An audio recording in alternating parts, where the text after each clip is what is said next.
Wait, I thought this was like Gunpowder Empire. Why are we talking about Taylor Swift and James Joyce?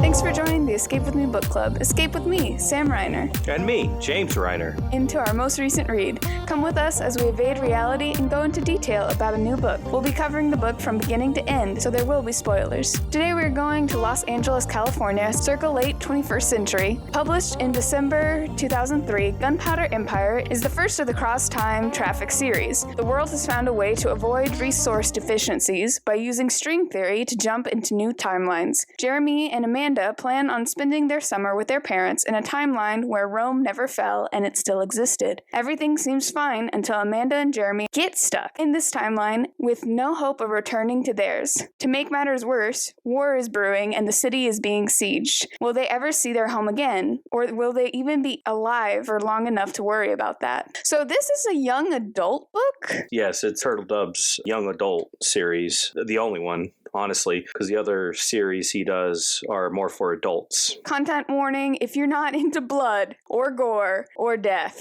this is not the book for you. Yeah. It gets very bloody, very gory. He doesn't pull punches on the reality of war.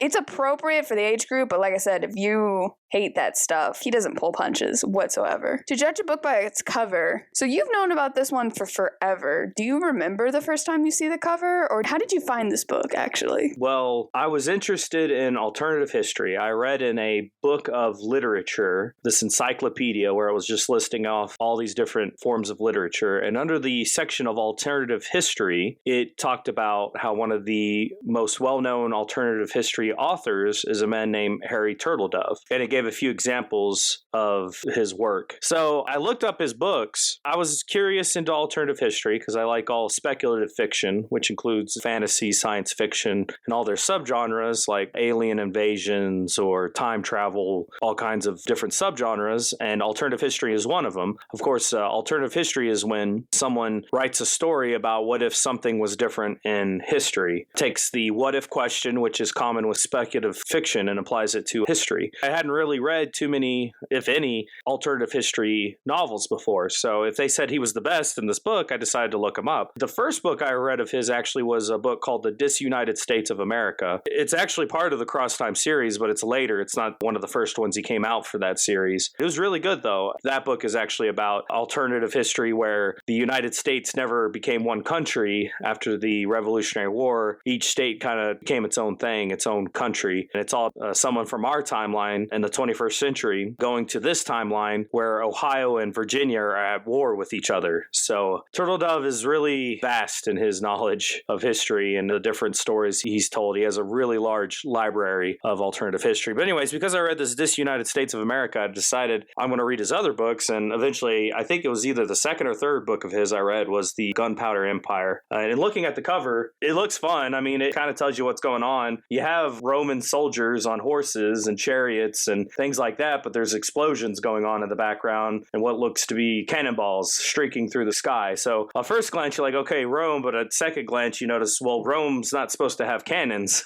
I will say, just judging the book by the cover, because I found out about it. Oh my gosh, you have been wanting me to read this book for so long. For a long time, because I knew you liked Roman history. Yes. And if someone who likes Roman history would like this book, because in any book Turtledove does, he's very thorough in his research. He knows what he's talking about. Rarely makes many mistakes, at least as far as I've seen. And so, oh my gosh, I think we weren't even married yet. I think it was the summer before we got married. You were moving into the condo that we would eventually move into. And you were packing up books and you hand me this book. And you're like, you need to read this book. It's about Rome. You need to read this book. And you immediately said no, because when I suggest things, you immediately doubt me because you're worried I'm going to lead you astray for good reason.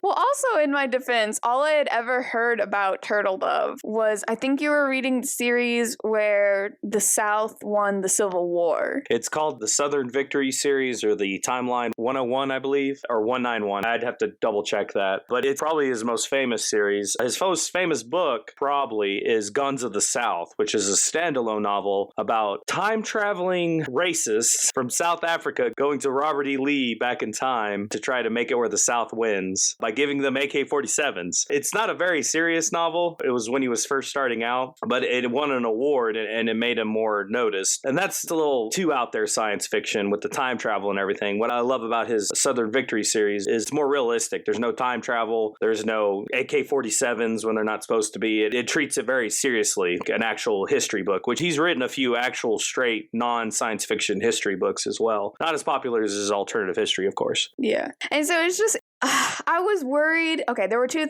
things going through my mind. The cover is, yeah, there's war, but war can be kind of boring to me. And that's speaking about someone who was semi-forced. I joined academic decathlon, so that was my choice. But I had to really in-depth learn about World War I. And I could get behind all of the politics and all the technology advances and that struggle. But when it got to the battles themselves, it just felt like memorizing numbers and locations, and 77,000 people died here and 5,000 people died, or whatever my numbers are. I cannot remember anymore. And so I looked at it and I was like, is this going to be a boring war book? Is that what this is about? Little did you know it wouldn't be a boring war book. It would be a boring making bread and going to the local fountain to do laundry book. That was the other thing. From looking at the cover, the soldiers, they're in the city fighting and the cannons going off and buildings are going down. So I expected troop movements and maybe long diatribes about soldiers dying in battle. Yeah, you were expecting actual fighting when really the teenagers in the novel never really see fighting. The closest they get to is when they go to the invading ruler and talk to him and negotiate with them, but they never really participate in war. They see side effects. Yeah, and so I was also expecting a lot more fighting within the walls, and so that was a little bit weird because I think it's even 100 pages in before the kids are stranded in the city by themselves. Mm-hmm. So it's kind of a slow burn,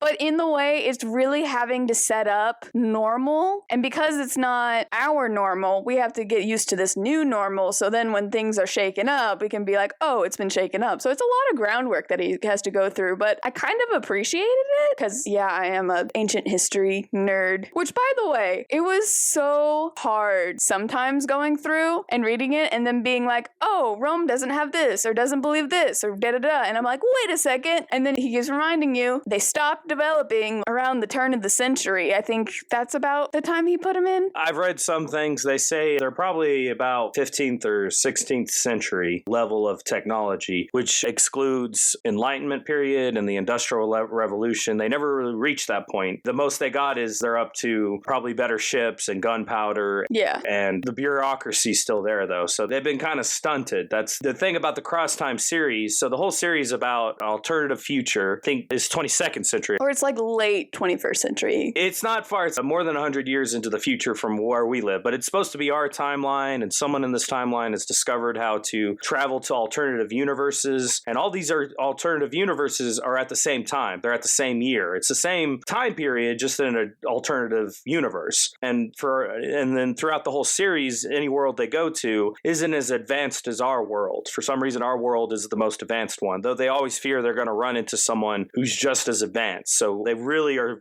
we have to guard the secret of Crosstime because we can't have people trying to invade our universe, even though they're okay with invading other people's universes, which they play a little bit with in the other books in the series. But anyways, back to the main point is this is a version of Rome that exists in the 22nd century. It just developed a lot slower because I believe he links it back to some Roman emperor who was supposed to die in our timeline, and then Rome soon fell after. It was his general. Yeah, but in this timeline he didn't, and Rome didn't fall. And in that period of Rome, there wasn't a collapsing of the government and the military. Later events didn't happen, so Rome just ended up just staying for centuries upon centuries afterwards. Okay, it's been a little bit of a hot minute, but I believe it's Agrippa that they're referring to. Yeah, you're probably right. You took notes. I haven't read it in a while, so. Yeah, and I know about Agrippa a little bit. He's a pretty cool dude. Who was he serving under? Augustus. Wow, I couldn't remember remember Augustus. Yeah. Anyway, so he was under Augustus, and he was a brilliant strategist and really good at battle. And a lot of Augustus' success is relegated to Agrippa being this amazing general in war and stuff. And so he died, I want to say in battle or from a battle injury or something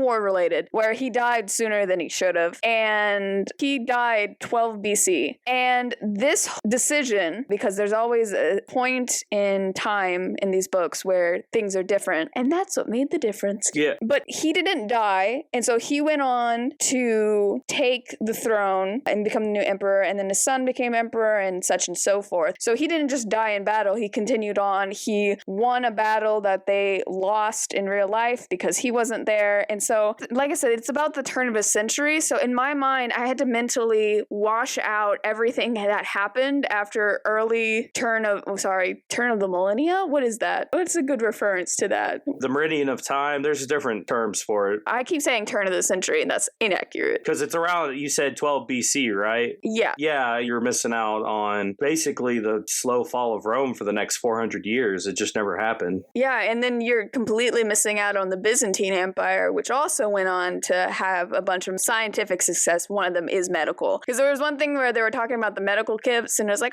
they're super sketchy. I'm like, actually, they were very well developed, but that's not until much later. Stop it. Because I kept being like, no, they had that. And then I had to remind myself, no, they stopped. The technology stopped. And I liked what he used, because up to that point, I was like, this is dumb. Why would they not keep inventing things and stuff? And I like how he used China as a reference of how when they were completely shut off from the world and didn't have wars and didn't have major inciting events that they needed to keep developing and keep learning, that they did kind of have this traditional tract where things were the same for generations, or there would be small improvements, but it wasn't this rapid success. Yeah, so it's a bit controversial because it also tends to be adopted by fascists in some regard, but also people who kind of promote Western Europe civilization a little too much. But there's this belief that conflict breeds innovation and advancement and a better society, basically. I don't think Turtledove takes it to such extreme, but he definitely has that theme in a lot of his books where, because of the conflicts human beings have had in Europe with the fighting and things like that, wars and competition and stabbing each other in the back and each country having to be just on the top of their game to be advanced. He's basically implying in this book, because Rome stayed, there was just empire. Empire ruled everything. There was no innovation. There was no desire to really go outside the box because everyone just conformed to the law, which you look at many empires, like he uses the example of the Chinese Empire, Chinese kingdoms. You can look at a few others too. He also plays with this theme in one of his other series, the World War series, which is about aliens invading during World War II. And they're shocked. They looked at our planet in the year like 1000, and they see these big uglies, is what they call them, riding on horses, fighting each other with metal sticks.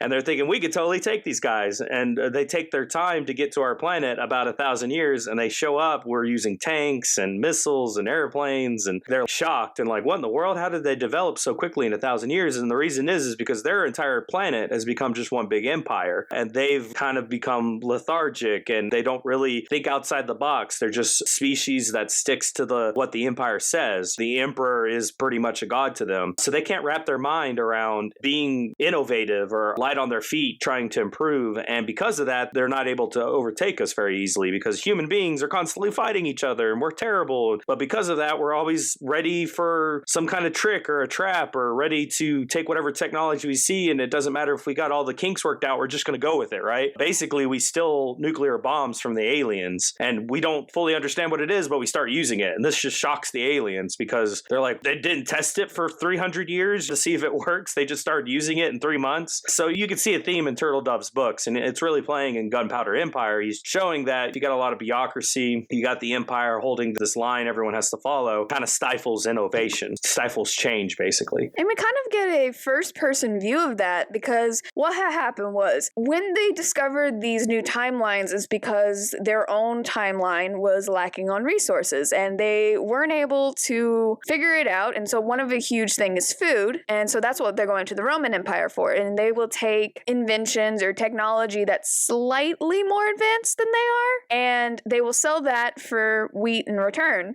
And you kind of see how Rome treats new technology, because there is this one dude. Oof. The government, basically. But the government comes and it's like, hey, you have new things. I don't know how to do the new things. You're going to fill out report after report, and you're going to have to tell me how you got this, and you're going to have to tell me who your suppliers are. And if everything doesn't work out, you'll be punished for it. And it's this whole thing. Imagine if someone had invented something. All of that they would have to go through, even though the government's like, yeah, this is a net positive that you're selling these things, but it's not the status quo, so I'm gonna kind of penalize you for it. Because they always complain about the bureaucracy of it, but you really get that first. And there were so many times I was like, dude, we're in the middle of a war. Literally cannonballs are going through houses right now, and you're like, excuse me, how do you get mirrors? How is this happening? Why does your little tool of many things have many things? Who are your sources? Because they're selling Swiss Army knives to them. Oh, it's rough. That part was rough. It makes a lot of sense. And not to say war is the only thing, because there's a lot of other interpersonal conflicts between nations, such as disease or things that can bring them together, like a common foe, or even the fear of somebody else being more advanced than you. Whether or not you're allies or enemies or anything like that, that can all breed this kind of competition mindset. Definitely. I think a big part of why Turtledove justifies that Rome still exists is it's not the only empire that's just kind of fat and lazy, basically. You have, I think it's a Polish Lithuania. It has a term. Let me let's see here. Lituven. It's basically Eastern Europe has become its own giant empire as well, and China's an empire, and Africa. Basically, the whole world's just full of these bureaucratic empires that don't go anywhere. So that really helps justify how the Roman Empire just kind of stagnated, is everyone's stagnated. And he's done this before. There's another novel called Two Georges, where it's a world where the Revolutionary War never happened. But because the Revolutionary War didn't happen, a lot of other revolutions didn't happen or were quashed, like the Haiti Revolution or the French Revolution. And because of that, the whole world is basically still British, France, and Russia and Spanish empires, just all kind of having a Cold War with each other. But we don't have planes, we don't really have tanks, we don't have atomic bombs. It's basically a different 1960s where the King of France and the King of England are still fighting with each other. So usually he shows that if everyone is stuck in this stagnation, it causes just this kind of stasis to happen. Yeah, and I think he doesn't really go into it, but there's also a point of, well, wars can also cause setbacks, because I mourn all the information that was lost when the Roman Empire fell and the quote-unquote dark period that Europe went through, where they had good ideas of anatomy and decent surgery tools and medicine and architecture that worked, like running water, so many amazing things, and then they fell and people used the cinder blocks from the building instead of building more just to make little houses that were super cheap. And oh, don't even get me started on medieval medicine practices. Anyway, so it's both, but I think he does a really good job of showing why it happened. And so even me, who's like, I have to remember what time period this is, I think he does a really good job with that. And his dedication for history is honestly probably the biggest selling point of this book. I feel like if you didn't care about Rome, it might be kind of boring to you, but if you find history really interesting, he goes in depth of the daily life of someone living in Rome during this time period, and kind of a glimpse of what it might have been like living way back in the day. But even some of the moral conflicts the newer ones have, like women's rights and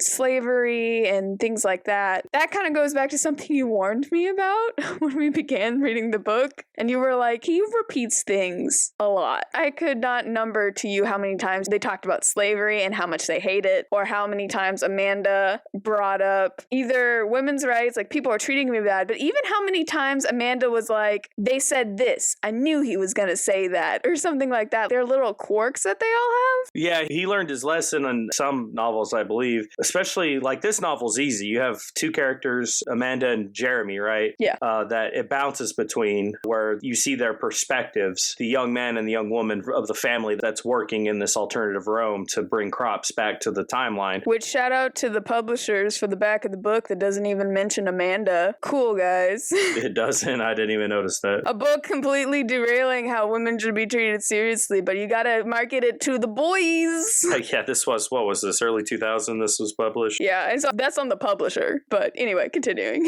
Yeah, but he has other novels where he's jumping between at least over a dozen people. So the reason he does that, where he has characters do the same thing over and over, for one reason, is so you can keep track of them. I remember in the Southern Victory series, for example, he'd have this sailor that every time you read his chapter or his little section where he's the narrator, basically, he would always mention how he has really fair skin and he has to put lots of sunscreen on, and that helps him protect him from the sun. Every time you meet this character, he's going to mention at one point, I have to put a lot of sunscreen on to not get sunburned, but I get sunburned anyways and it sucks. He does that because you're probably not going to remember his name. You might get a little confused about his situation, like, who's this guy again? But the moment you hear him say sunscreen, you're like, oh yeah, it's sunscreen dude, right?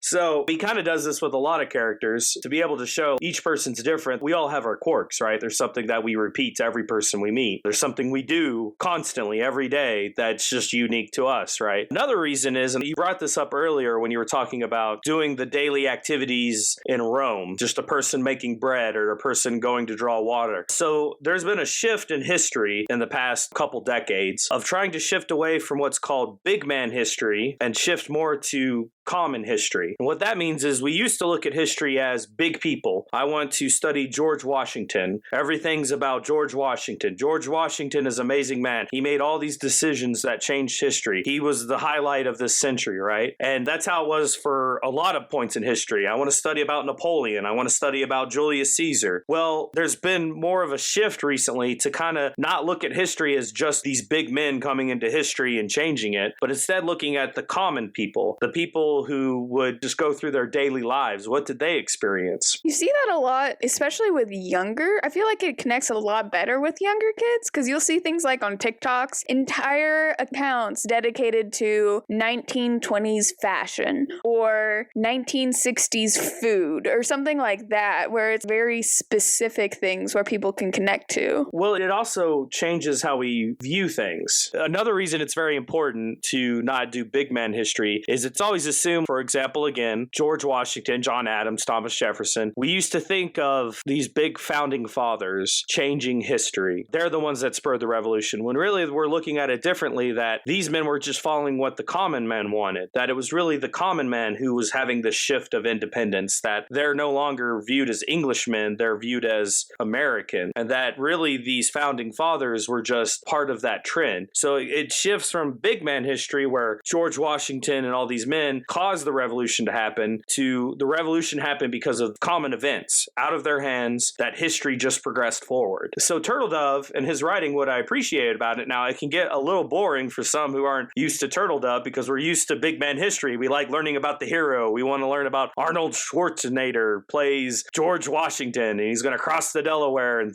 win the revolution, right? We love these big man histories, but the truth is Turtledove writes the common man history. He doesn't really have big events. He doesn't have his main character rushing the Delaware and saving the whole war. He's going to have a common character waking up every day and making their bread, making their cup of coffee, going out and going to their job. It can be a little jarring at sometimes, but what he's showing is that history is a culmination of little events. Even in our own lives, we wake up every day, we drink a cup of coffee and eat our daily bread and go to our daily job, and history progresses forward because of that. And it's all of us doing that together that kind of makes time move forward. He shows that. He's showing in this book, Jeremy and Amanda, there's big events. Don't get me wrong. Their mother has, what is it, her appendix? Appendicitis. Yeah, her appendix bursts, which they don't have doctors in Rome, so they have to rush her to our timeline. And of course, that causes a big event where they're in trouble. Now the Roman authorities are like, where's your parents? They didn't leave the city. I'm pretty sure they think we murdered our parents. Murdered their parents, or their parents snuck out somehow, which is still a no-no in this century because you got to fill out all the proper paperwork. But even though this big event happens, it's not like big event and I got all these. No, they deal with this big problem, but at the same time, they have to wake up every day and work the shop. shop. They have to wake up every day and watch the army that's invading inch closer to their city. So even though there's these big events, they still have to do those little things throughout the day. And to me, it's like this historic realism that Turtledove's trying to inject into his alternative history. Yeah, and I thought it was a really different, unique viewpoint on things. It's a much more relatable because there's only going to be one George Washington or one whatever. But things like them waking up and being like, oh, there's a cannonball in our kitchen. We're going to have to fix that. It's these small things you don't think about. It becomes much more realistic because it's like, oh my gosh, we have to worry about cannonballs. Poor Amanda, speaking of blood and gore, going to the fountain and then a cannonball coming and killing several of the women there, and then her having to return to the fountain because that's how you got water. And the PTSD she went through, and she looking at it and it's like, well, the bodies are moved, but they never cleaned up the blood, so just gonna keep living, I guess. Yeah, I remember that scene too. It sticks in your head. That's kind of what the violent scenes do, though, right? Yeah, and I think this added urgency of it, of Jeremy almost getting hit with a bullet and then the guy next to him having it, or when they got into the city and they attacked their house of all the houses. And that's not necessarily unrealistic, but that is their tiny hero moments where they're able to do a big thing or feel this big thing. But at the same time, it's still, holy crap, this sucks. They're in the middle of a war they didn't cause. They both know at best one city might change hands, but all of this is gonna happen. And they even try talking to the guy and he's like, hey, when we eventually take this city, just mark an X on your door and we won't kill you, but everybody else, fair game is all I'm saying. Did you want to explain to the audience what guy you're referring to, Sam? Should we give a brief synopsis of what happens in the... Okay, yeah, that's a good point. So this is the first book in a series of, I want to say 7 or 8, can't remember, of a Crosstime series, like we've mentioned before, where an alternative future has discovered how to visit other universes, and they want to go to these universes because they are running out of resources in ours. We're running out of oil and food and elements and all these different things, right? So going to these other universes helps to be able to get these resources and save our society, basically. But we have to keep it a secret, right? They don't want other people to know about this because then there might be chaos. So this story deals with 2 young people. I believe they're high school age. Yes. Jeremy and Amanda. The story starts with them in our universe in the future. Gives a little taste of what it's like in the future. Money is different because of inflation, I assume. Things now cost hundreds of dollars, but it equals what we would consider dollars today. Yeah, I liked the inflation because they were handing over, and they called it a Benjamin, $100 bill. And it was like, oh, this bunch of apples is $115. And they're like, hey, you remember when Grandpa was like, back in my day? And they had a bunch of, do you remember when Grandpa was like... Yeah, because they don't even have change anymore. The smallest money is dollars, and it's all little plastic or really cheap made coins. So $100 are considered ones in this universe. To just kind of show how things are different. I think they go to the supermarket and some of the apples, they tell what universe they're from. It's from this timeline and things like that. Which there was a really, sorry, this is like a really petty side note. There was a weird consistency where Jeremy was talking to Mike and Jeremy was like, oh, I want to try all of these foods. But then when they went to the supermarket, it was Amanda being the narrator, and Amanda was like, Jeremy hates new foods, and he refused to try apples from other timelines. Yeah, the Turtledove's ability to do teenagers. I don't know about that, but I do know that their parents work for Crosstime. Yep. And the Crosstime likes to use in some occasion families. It makes it a lot easier for them to infiltrate these societies because Jeremy and Amanda's family works in an alternative, of course, like we mentioned, of a different Rome, and they pretend to be traitors in this society because they get in the device, and the device that they travel in is just this little craft, and within 10 minutes they warp to this other alternative history, which warps them to a cave outside of this town in the Roman Empire. They have to travel to Romania, so it's our universe is Romania, and this one it's just another part, another city in the Roman Empire. So they warp into this cave, they go into the city. When they're going through, they got to fill out all this paperwork, and that's just a moment for Turtledove to show how bureaucratic the whole system is. Darn you, government.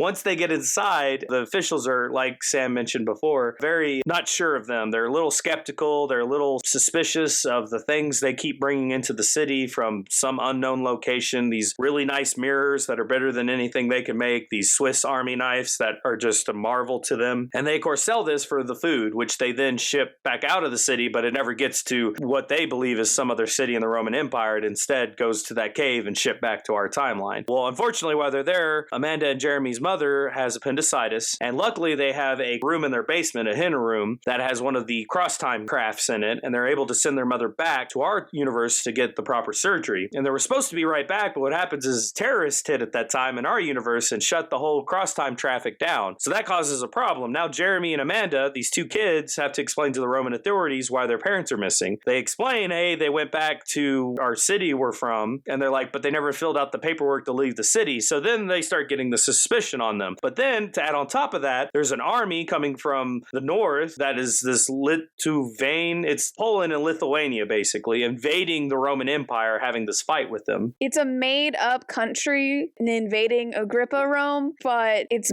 based on real-life ones. So they came together. It's a different name than Latvia or Lithuania or something, but it's very similar. It's like Latvian? Yeah, I looked it up. It's right here. I just can't say it very well. It's Lietuvan. Lituvan, whatever it is. So we're not just saying Lithuania or Latvia wrong. It's a new one. It's a new one, sorry. Yeah. So anyways, they got this. The army keeps getting closer, keeps shooting cannonballs into the city. Jeremy and Amanda are worried that the Roman authorities are going to drop down on them. At one point, because they're so famous in the city for their merchandise, the Roman authorities asked them to go out and talk to the leader of this invading army who's there at the front lines to invade Rome. They actually meet with him and they get in good favors with him. He actually gives them gifts. And that's where Sam's talking about with the mark an X on your door so we don't kill you when we invade the city. I felt a little bad for Jeremy because I think Amanda got jewelry or something really nice, but Jeremy got this thick fur jacket. And Turtledove's trying to show how our society kind of shifted. There's no such thing as real fur in the future. It's all fake. So the fact he's wearing a real fur coat kind of grosses him out because it's a dead animal is how he sees it. Yeah, and there's a couple of causes that are taken up. Like fur trading is not taken up. Like this is the right way, this is the wrong way, but in comparison how things change based on culture and time and stuff. But fur is definitely one. Slavery is one. Women's right is one. Bureaucracy of government is another one. And those come up a lot. Yeah, Turtledove's definitely showing contrast. He's done it with a few other of his books, historical ones too. Really talented at that, just trying to show that contrast, like you said. But anyways, true to a Turtledove book, there isn't some climactic battle. I mean, there is a battle, but it's like Sam said, it's a battle where you just see their little part of it, their little world where they're fearing for their own lives. But eventually the invading empire backs down and pulls back. The damage from the terrorists are fixed. Traffic resumes between our universe and there. Jeremy and Amanda are able to reconnect with their parents and they're able to leave. They are very late for the school year. Very late for the school year because they were stuck in this version of Rome. But everything resolves itself and then Jeremy and Amanda are able to go back home with a new appreciation of their modern world. Luxuries such as lights and not being slaves or having their lives threatened by random cannonballs coming through their roof. Running water. All these things. I will say every time I've done an extended camping trip, the first thing I thoroughly appreciate is toilets. That is the number one thing every time where I'm like, this. I imagine it's a little harder for women than men because we just go wherever. Well, at least, number one. Anyways, you can edit that part out. Sorry, babe. No, I'm totally keeping it in. It'll be the first thing that everyone hears. It's not going to be the intro. It's going to be the intro. Okay. So I think that's why this makes, unlike some of Turtledove's other stories, really good for young adults because its message is pretty clear. What would it be like to live in ancient Rome? It would kind of stink. You wouldn't have running water. You wouldn't have electricity. You would have to deal with problems like sexism and racism and slavery and war and worried you're going to die from an invading army and kind of realize how nice modern conveniences are. Yeah, and to speak to the American of it, also things like they don't really have any rights for the government. The government can come in and be like, tell us all your business secrets, or we're going to get you in trouble, or things like that, and kind of just appreciating what they have in a lot of ways, because obviously Amanda and Jeremy are really happy to go home, but I don't think the point of it is, wow, Rome sucks. Yeah. It's just an appreciation of this is how other people live, not necessarily how I want to live, and so I'm happy to be able to go home and to make the choice of where I live. Yeah, I really like Turtledove's writing. He's not over your head with anything, really. He doesn't really pick sides. Even in the really hard issues, issues. Now, granted, he's definitely not pro-fascist. He's actually Jewish himself. He's written stories about where the Nazis win, or he's written Nazi characters and things like that. And he's just straightforward. People are people. They don't wake up every morning realizing, I'm a Nazi, I'm an evil person. He shows them that they're misguided and they have evil tendencies. No, we're just people. We wake up with our problems and our flaws and we go throughout our days. So I kind of like that about Turtledove. He's not beat you over the head with a moral even. He's just showing people waking up in their everyday lives, just trying to progress forward in life. Yeah, and I think he does that really well with some of the more controversial stuff. Mm-hmm. He mentions the blood sports, and he doesn't ever really condone it, which is fair. Mm-hmm. The Colosseum and gladiators, it changes a lot depending on what time in history you're looking at. But the time in history they're looking at, 100% blood sports were the thing. People fighting animals, people fighting each other. And then, of course, Amanda befriends that one girl at the well who's a slave. Yeah, and I think that he does slavery really well, because at first they're like, well, why would you have slaves? This is dumb. We should just not have slaves. And then the longer they're there... I think Amanda has an epiphany, not to justify slavery. Again, this is what I like about Turtledove. He's not trying to justify slavery. He's not trying to justify Nazis. What he's showing is these people aren't being evil for the sake of being evil. It is evil, but they're doing it for a reason. And that's what Amanda realizes. She's like, they don't have washing machines. They don't have microwaves. They don't have these things that you can pop food in the oven and it's ready, right? And if you could buy a person whose task is to make your bread, a person whose task is to wash your clothing, when you don't have those microwaves or washing machines, you're going to do it, right? The whole society's built on this whole system that makes it more convenient for the well-off. And Turtledove just gives it straight off. He said, here it is. Believe me, he's not condoning it like any sane human being, because Amanda and Jeremy are there to say it's still wrong. But he's showing, hey, people wake up, they're not thinking, I'm going to support slavery today. They're thinking, I want to make my daily bread. I want to get through life one step at a time. They're just one person in the big cosmos of things, and that's just how it is. Yeah, and how the bigger households, the way it is set up, they probably couldn't operate without them. And I like the epiphany moment, because it wasn't we just need to understand each other. It was Amanda going, this makes sense. I am scared that if I stay here, I will become part of this culture. Part of that system, exactly. She doesn't have an epiphany like, oh, I see it from their side. It's epiphany of like, I understand why they're like this, and I'm scared I'm going to become it too if I stay here. Yeah. Because she realizes it's systemic. I think it's a big support to show that a lot of things are systemic, and you have to attack the system, not necessarily the people. Again, it's that big person history. It's easy to be like Hitler, attack Hitler. He's the scum, he's evil, and that's all true, but attacking Hitler doesn't destroy fascism. Yeah. It's a system. It's a system that affects people's minds in little ways. It's really hard to deprogram that. Yeah, because you can be anti-Semitic and tiny things, big things, and all sorts of stuff. Exactly. And I think there's a real nuance about Turtledove's book in that regard. It's very, here it is. Yeah. Here it is, and it's common glory. To kind of go on some smaller things beside the theme of the book and stuff, I thought it was interesting that he decided that Christianity would eventually be A-okay, even without Constantine and Byzantine Empire being like, hey, let's not kill this.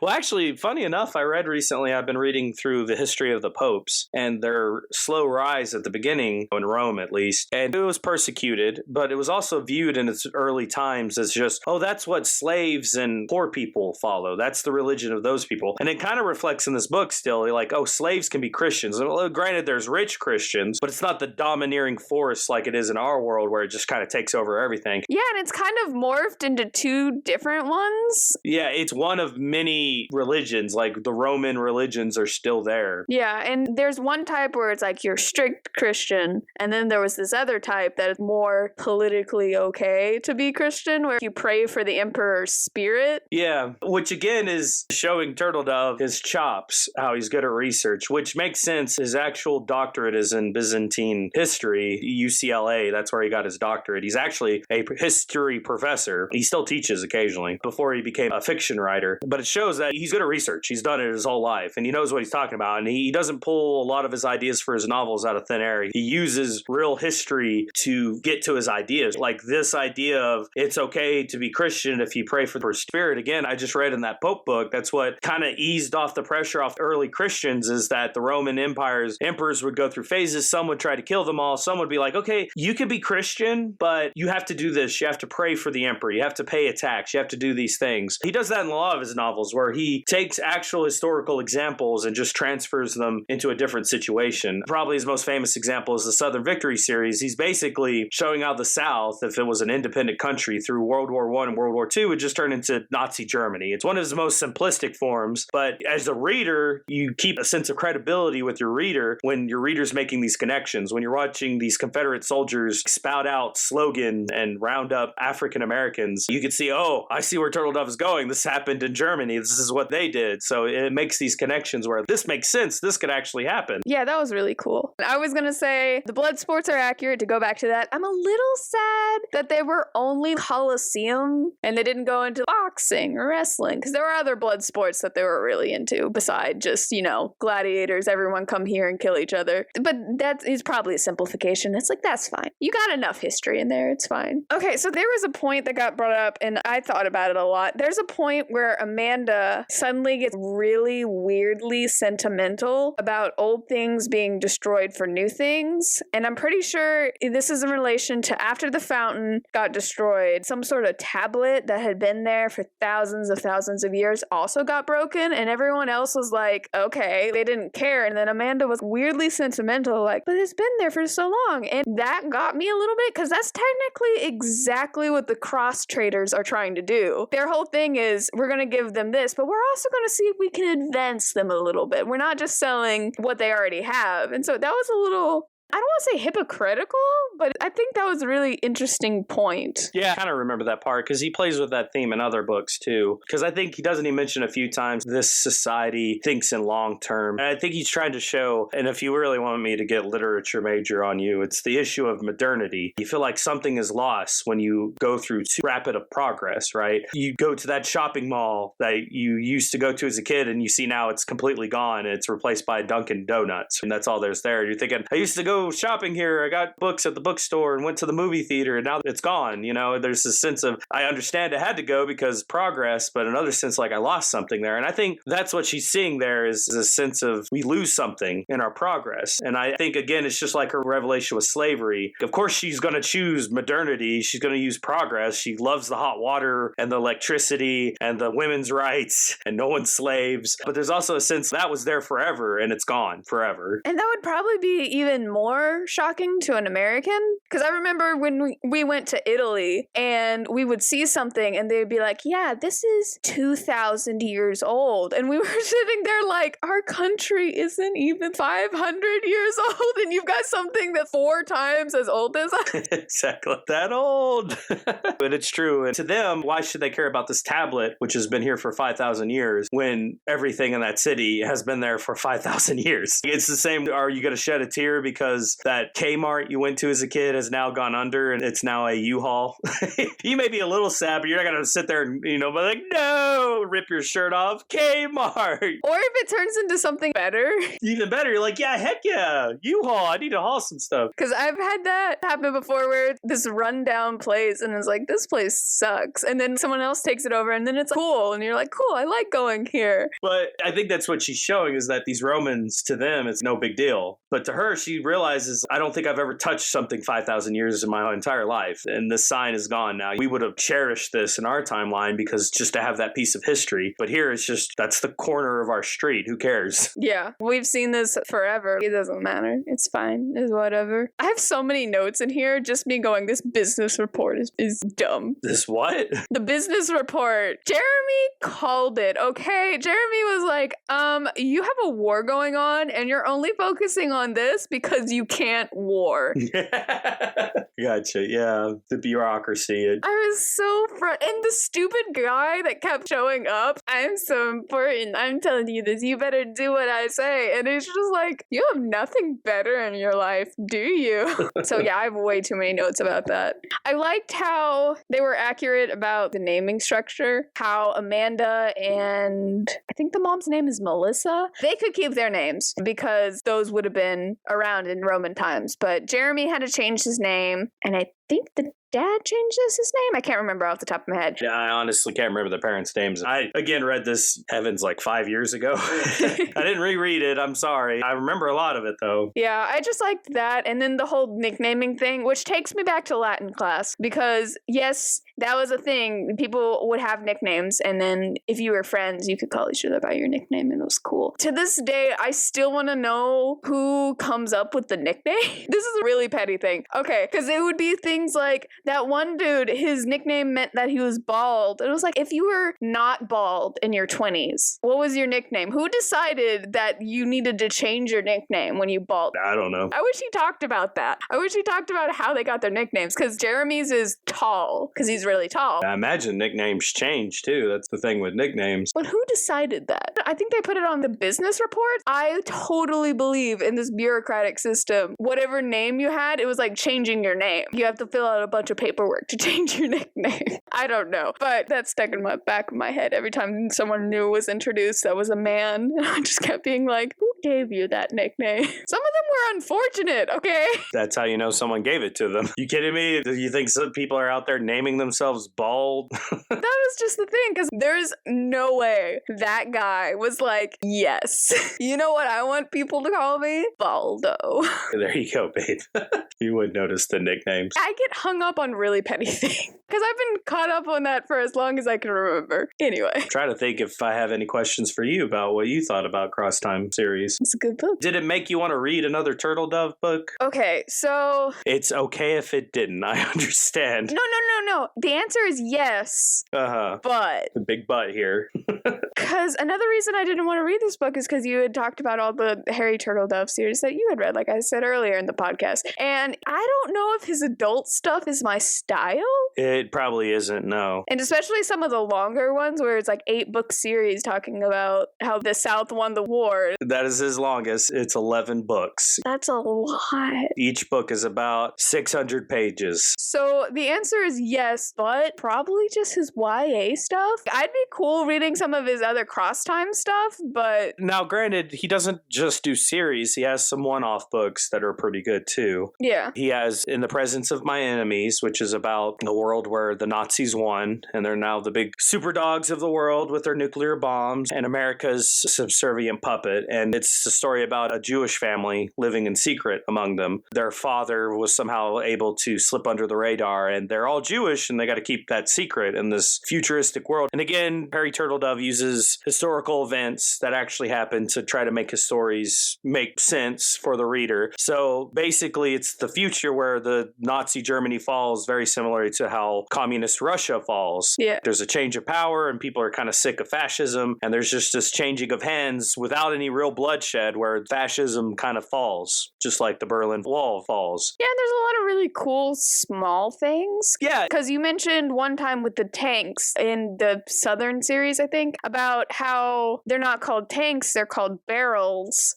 And it's because they were called tanks because it was this secret operation where they would call them tanks, and they thought it was tanks of water. And that's how they got, well, because the South got it, they didn't have tanks. They had barrels or something like that. It was the North that had... Oh, okay. But yeah, because our century, now this isn't a proven story, it's the tell, though, that the reason the British called them tanks was because they were smuggled in as water tanks, and this name stuck. So he just takes that same story and says the North did it, but instead of having water tanks, it was barrels of water. So they just nicknamed them barrels, which is what they call them in the American theater of war, unlike Europe, which still calls them tanks. But yeah, you know, the little things like that, you know, he's very good at, and these standalone books too are good at that. Like, I think one of his more ambitious books that are a standalone book is one called Ruled Britannia, where the Spanish fleet conquered England and put Queen Elizabeth into the Tower of London. And it's all about a story of Shakespeare, who's still working in London as a playwright, gets recruited by the Spanish to write a play about their Spanish king, which he hates, but at the same time, these British spies who want to get rid of the Spanish out of London and put Elizabeth back on the throne want him to write a secret play about Britannia, the historical figure, kicking the Romans out of England to inspire people to riot and overthrow Spain. And again, you know, that's just another one-off. There's lots of ones that you don't have to get into a series to read Harry Turtledove. He has standalone novels, but you would probably only like his YA stuff. All of that to say, you are probably right. Yeah, because it's for adults. You know, Rule Britannia and The Presence of Mine Enemies would probably be easier to read for you. They're for adults who don't want much blood, don't want much gore, horrible things happening. His longer series, like the World War series about the aliens invading, and of course the Southern Victory series, there's a lot of graphic stuff like genocide and sex and blood and all those things where this is real life. And plus, you've already pointed out to me he's a realist in a lot of ways. And so while this one has a happy ending, it's like, yay, they can all go home. Yeah, they don't have happy endings every time. Like, a lot of his characters just die randomly. He takes a very George R.R. Martin approach to it, where anyone could die at any moment. And unlike George R.R. Martin, it's not they died in their wedding getting slaughtered by archers in the band. No, it's this person cut their finger and died from chicken poisoning. I'm not joking. That's how one character dies in the series. They accidentally cut their finger, and a few weeks later, they die from a fever. Just randomly, just out of nowhere. And I'm not a person that has to have a happy ending, but if it's going to be a not happy ending for it to have a purpose, he toes the line of modernism probably a little bit more than I would like.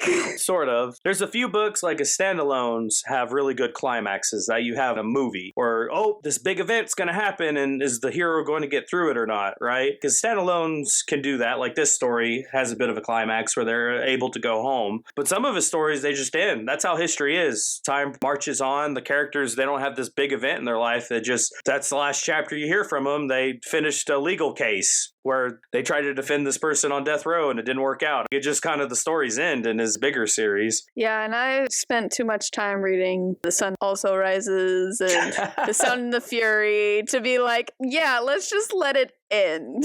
Modernist.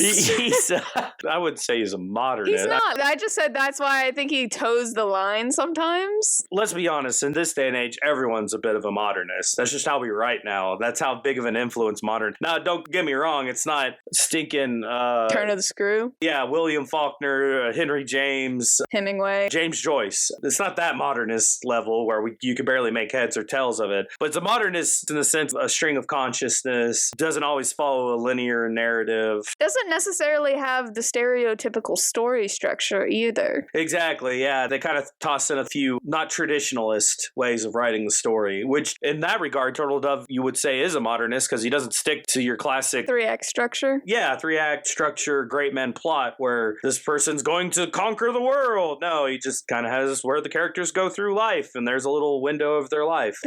I still don't want to call it a 3-act structure though. It's probably as close to a 3-act structure as he gets. Granted, he's a talented author. He's not writing his books to be like James Joyce, where he thinks he's the big new best thing and he's only going to write like 4 books, and it's like... No, he's writing it that way because that's the best way to tell the story. He's writing that way because that's how you sell the story. Yeah. But let's be honest, in this day and age, he knows you got to keep an audience captivated so he makes a paycheck. There's nothing wrong with that, in my opinion. You got to make money off something. Starving artist is not as romantic as people like to think. Exactly. Like, I learned about James Joyce in college, and it's like, oh, he had wealthy benefactors that would fund his book. So he could do whatever he wanted, yeah. Yeah, he wrote like Ulysses and then Finnegan's Wake, and no one cared. No one bought his book. But people thought he was a genius, which he was. I mean, if we're being honest, he was. But he was a genius that wrote stuff no one wanted to read. Only the people to read it and go, oh my gosh, this is so deep. And that's it. Not to sell copies like Star Wars or Lord of the Rings. Yeah. I think there's a conversation.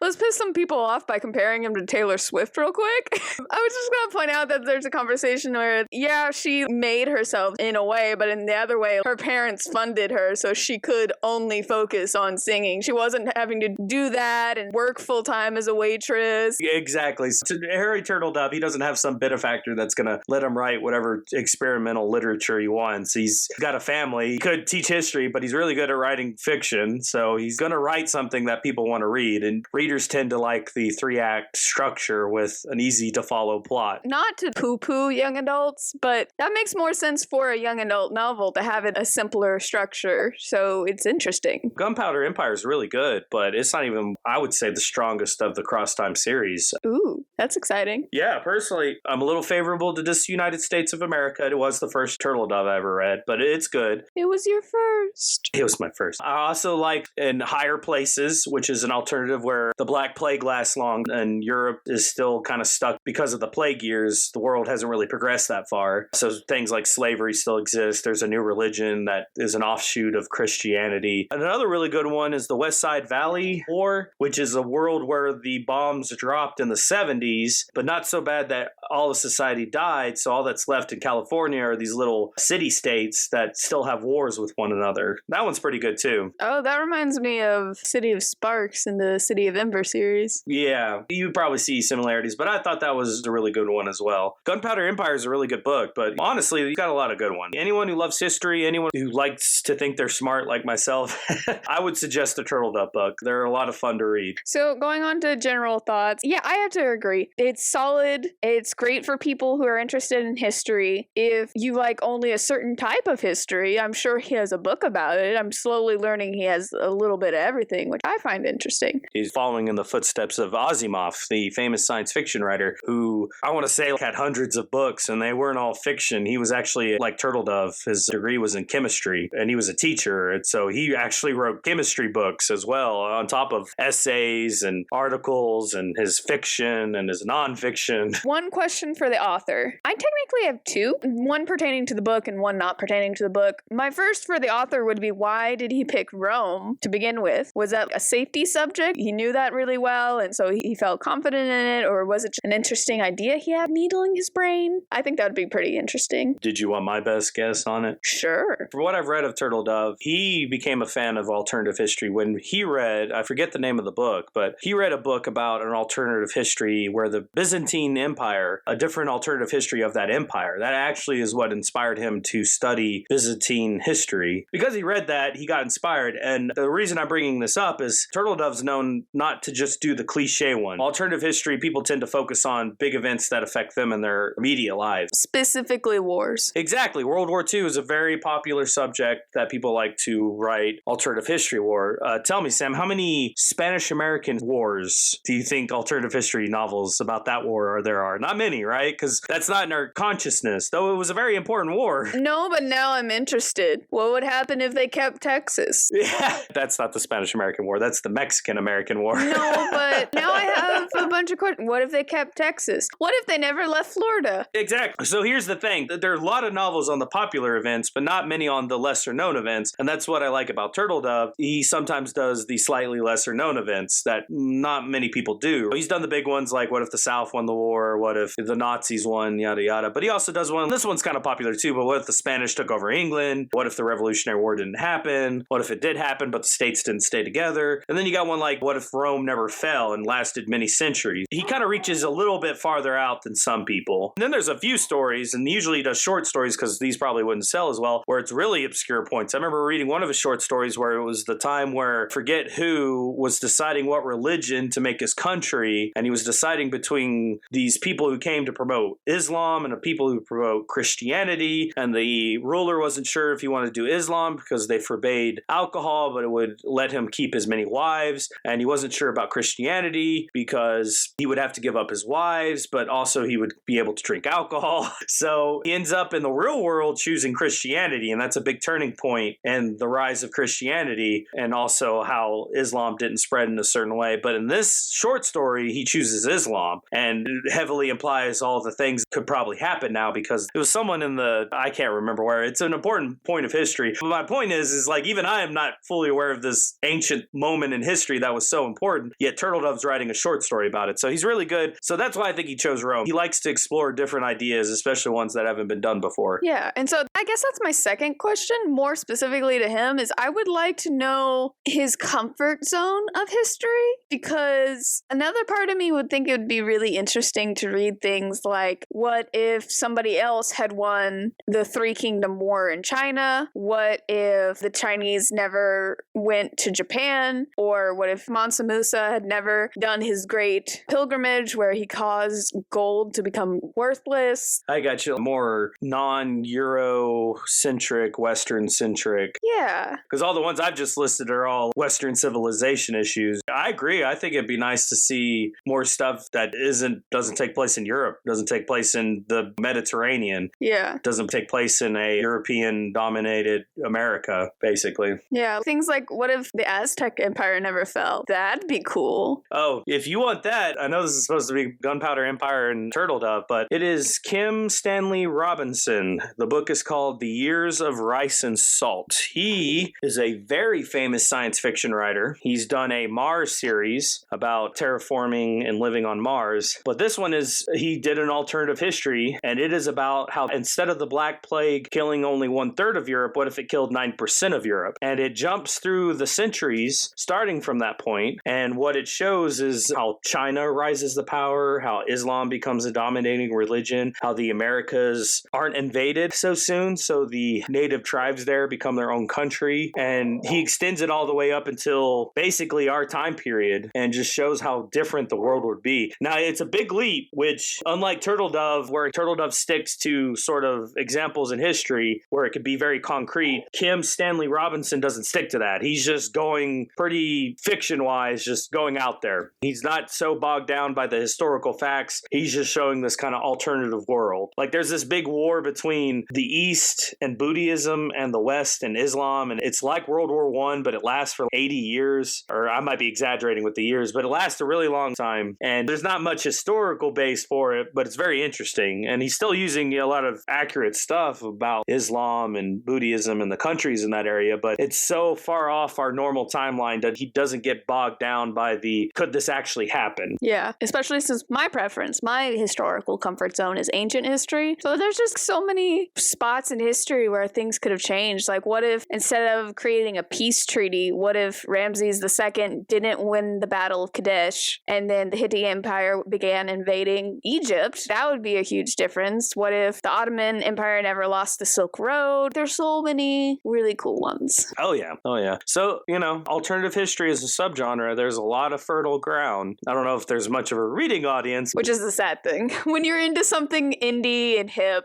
But, it doesn't have to be something where people leap at it. If you're a good writer and make it interesting, you can still do it. But there's a lot of what ifs. It's endless, really. What ifs about history you can write about. Yeah. So that would be really cool seeing some of that stuff. Just saying. Rating. I would give it timeline travel out of 10. I feel that's pretty accurate. You step into Agrippa Rome, basically. You live this life. It is a pour of wine on the cobblestones out of 10.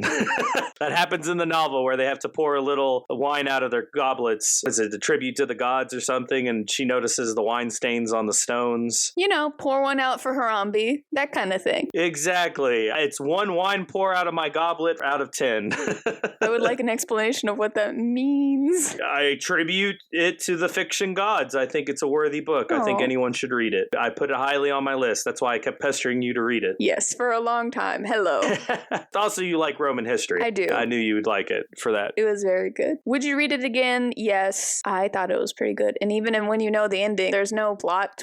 There's the plot twist of holy crap, suddenly we can't go home. But other than that, I'd consider that more conflict than anything else. Yeah. There's no climactic end. I think you could read it again and just jump back into it. Yeah. So it's not like one of those books where you read for the surprise and the stuff. And I feel like there's enough tiny things in it where I'll read it again and be like, oh, I didn't pick up on that last time, or I didn't pick up on this last time. That it's comfortable because I know what's going to happen, but at the same time, still kind of fresh. A nice, comfy reading. Would you read it again? Oh, yeah. I didn't for this review. Sorry.